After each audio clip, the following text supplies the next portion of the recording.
If there's one thing you need to take away from this show, it's that you do not like Joe. I repeat, do not like Joe.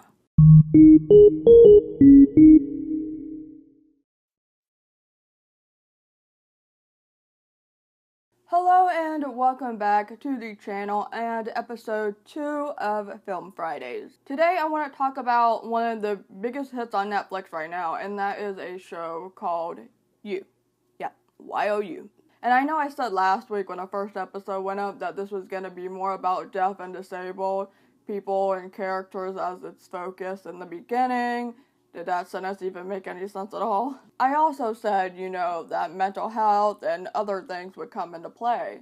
And let me tell you, my mental illness is not quite like Joe, the main character, in any way, shape, or form. But it's still sort of mental health. I guess it kind of falls in that whole thing. But regardless, I really want to talk about this show. Holy crap. Fair warning, this video is going to contain a lot of spoilers, so if you haven't seen the show or even read the book, you're more than welcome to click out of here. But if you're still here regardless and you don't really know what You is, it is an American thriller series which started out as a book. It originally aired on Lifetime and then they moved it over to Netflix for their second season. And I want to say that the Lifetime series was a little bit watered down, but now I can't really remember. I caught a little bit of it, but I can't remember the last time I saw naked people on Lifetime. And in this show you have two very, very, very main characters. You have Joe, who is the number one main character, and the show is, for the most part, from his point of view, except for like one episode, I think, where they kind of go back and forth. Joe is a bookstore clerk. I think he also plays the role of a manager.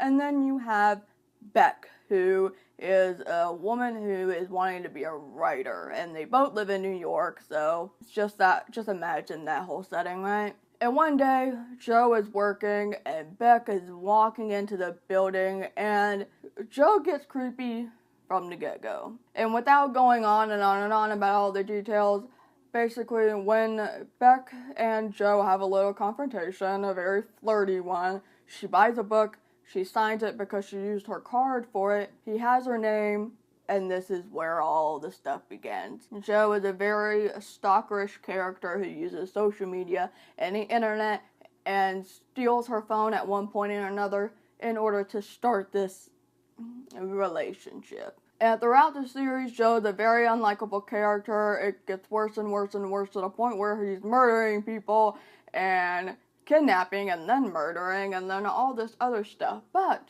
I don't just want to talk about Joe. I want to talk about so many more characters because, to be honest, no one in this show is really that likable. I wanted to root for at least one person, and I couldn't. Not really. Well, kind of, yes, but... So there's a lot of characters that you see quite frequently in the show, but I feel like there's 4 people that you really see. Joe, Beck, obviously. Paco, who is a little teenage boy, I believe. And Peach, Beck's best friend, if you will. But I want to talk about Peach. Peach is played by Shay Mitchell, who played Emily in Pretty Little Liars. And I made a comment on Twitter about how Shay is basically playing Allison, had Allison grown up but not changed her attitude. Because if you've seen Pretty Little Liars, you know that Allison eventually grows up, as one would. But she's not that obnoxious, rude, manipulating teenager anymore. She becomes much more pleasant. But here, in this show, Peach is obnoxious, she is rude, and she's obsessive and manipulative as well. She's kind of like the female version of Joe, except no murder involved, except for when she was going to do self-defense against Joe.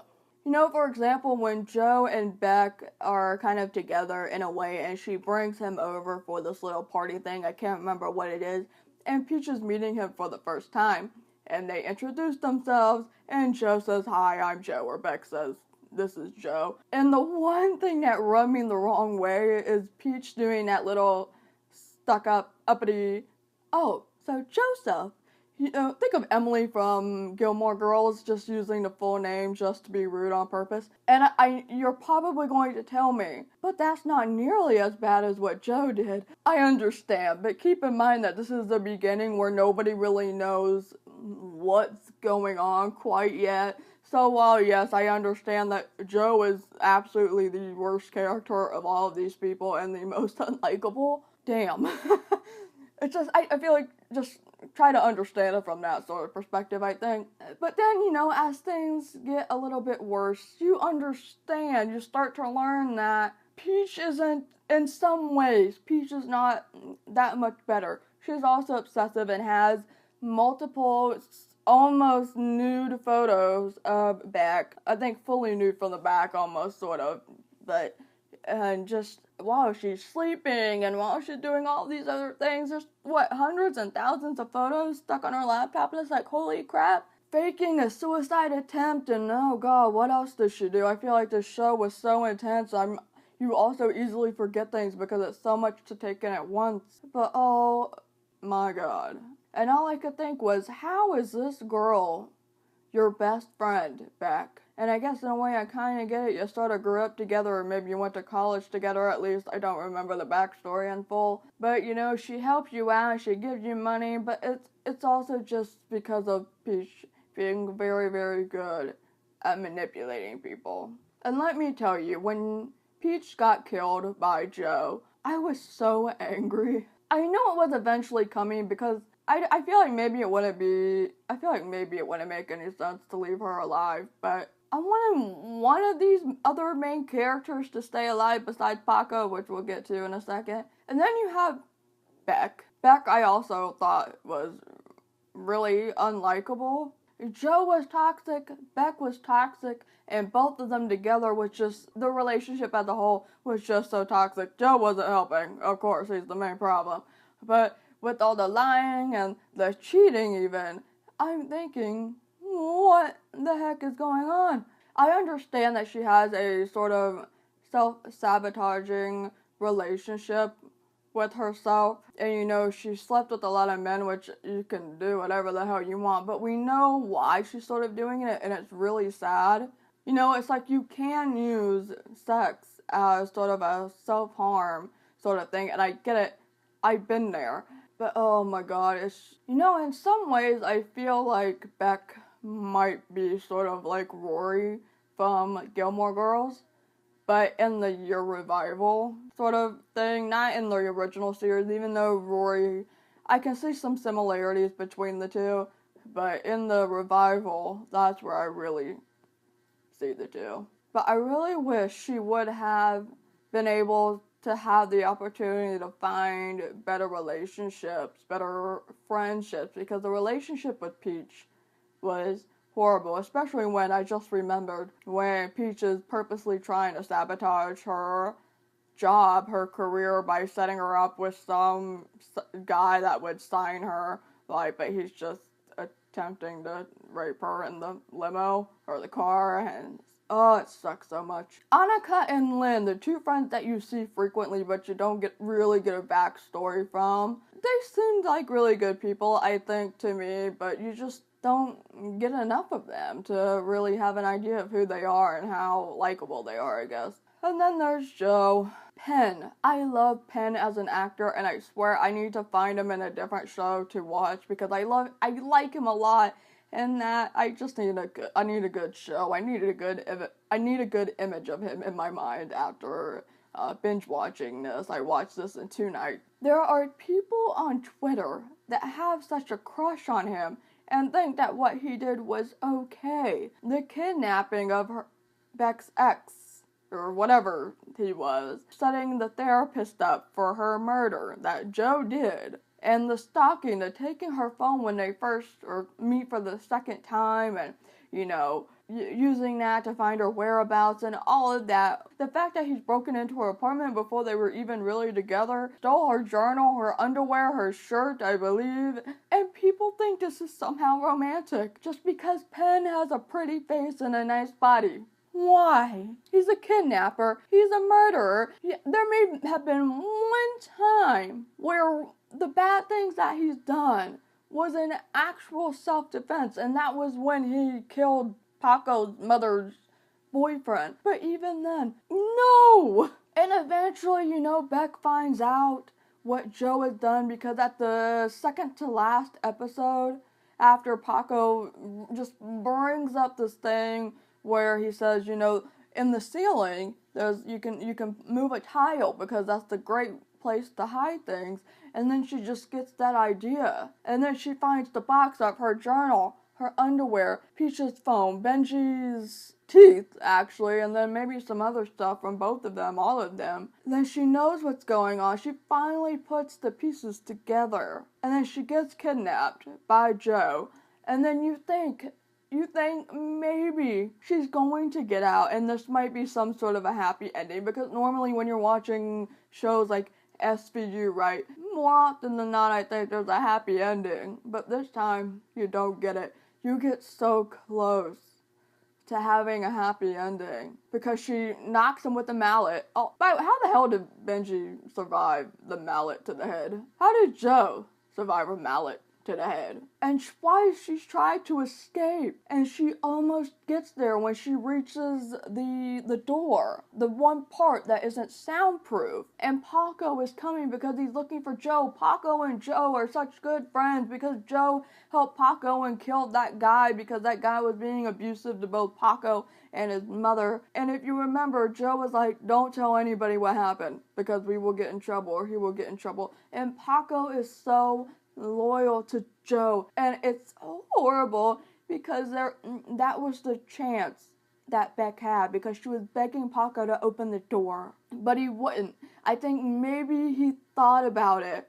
He was possibly going to do it, but the second that Beck said that Joe has killed people, he knew that he couldn't do anything for her because he didn't want to get in trouble and he didn't want Joe to get in trouble. Oh my god. And he walks away and Beck dies. Joe makes that alive, and we end the season with Beck's book getting published, and then there's this whole love story nonsense monologue. And then the one ending I did not expect to happen. Candice, who is Joe's ex-girlfriend and possibly the woman who started, I put this in quotes because Joe's behavior, his obsessive, manipulative, stalker or whatever behavior is not Candice's fault. I'm guessing this is the start of everything that happened. She comes back, and we all thought that she was dead. Well, a lot of us thought she was dead, maybe not all. But throughout the show, you were so convinced that he killed her. And when they did a flashback, when Joe found out that Candice was cheating on him,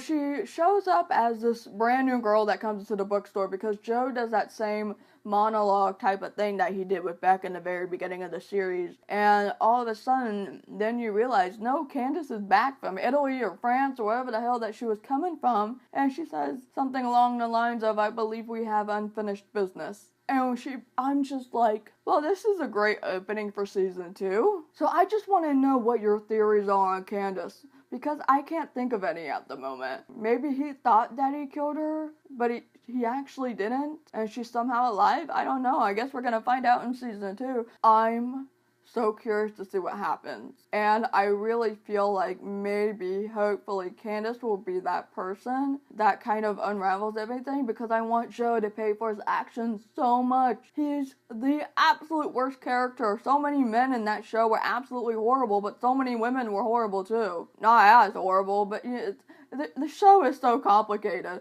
Because I did make a tweet saying how pretty much nobody that really had a point in the show was likable, as somebody said, but that doesn't justify the actions that were done against Beck, and I 100% agree. As horrible as she also was in her own ways, nothing justifies all the shit that Joe did, and I want him to pay. And I just still cannot understand why people are so upset with him. But then again, people have done the same thing with Tate from American Horror Story. People have all these love stories in their head about Tate and Violet, and it's like, and even Penn himself has told people on Twitter to stop idolizing him and stop romanticizing him, because there's nothing about him that is likable. People on Twitter who are idolizing him, please get it into your heads that this is not the type of behavior that you want to encourage and fall for. But yeah, those are just some thoughts on the show. I understand that this might be a little bit rambly, but the show is so complicated and so are my thoughts. But I want to know what you thought about Peach, about Beck, about Joe. Paco. I want Paco protected so much, and oh god, it sucks that Joe had his hands on him. I want to know about your theories about Candice, because I don't understand. I really don't. Let's have a discussion about the show, and let me know if you read the book. Tell me if I should read the book. I'm thinking about it. As always, I very much appreciate you watching, and if you feel so inclined to maybe help out with the translation of this video to various languages, I will have a link down below in the description box and comments in the pinned comment. If you want to help me out, that's always appreciated. And I will see you later. Bye!